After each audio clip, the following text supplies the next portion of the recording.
Medical pumps hacked and have bugs. You see it.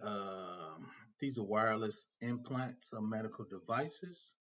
They have deep brain neurostimulations, cochlear implants or hearing aids, cardio defibrillators and pacemakers, gastric stimulators, foot drop implants, and insulin pumps.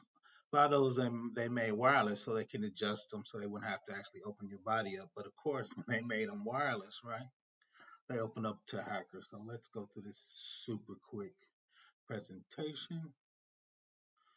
So those are the devices. Once again, the brain, gastric, foot, cochlear implants for hearing, pacemakers, and insulin pumps, all wireless and implantable. Medical hackers, over 100,000 medical infusion pumps. Vulnerability are years old, critical bugs. Data collected for more than 200,000 network connected medical infusion pumps used to deliver medication and fluids to patients shows that 75% of them are running with known security issues that hackers could exploit, right? So that's 100,000 with 200,000 connected that are open to being hacked, right? That's the time. All right, so that's an insulin pump with the hackers display on it. So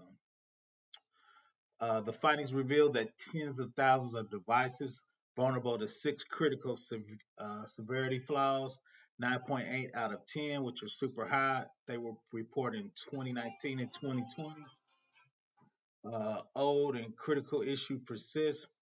Using data collected from customers, researchers at Palo Alto analyzed security states of over 200,000 infusion pumps and found 30,000, at least 100,000 of them are vulnerable. These are the CVEs for the one in 2020.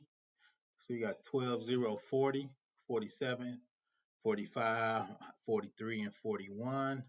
All those are 9.8, right? 10.0 is super, vulnerable. They're all at 9.8.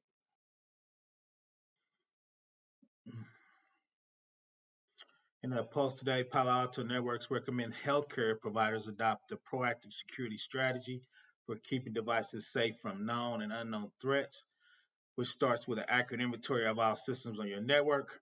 The researchers note not all of the vulnerabilities currently affecting the analyzed infusion pumps are practical for remote attacks, but they are a risk to the general security of health organizations and the safety of patients, right? So some of them are hard to do, but still, I mean, there was 200,000 of them, so that's a lot of them. So that's the wireless implantable implantable medical devices.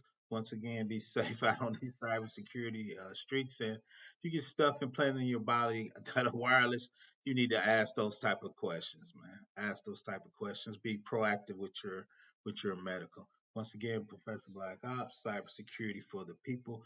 Be safe out there with those medical devices.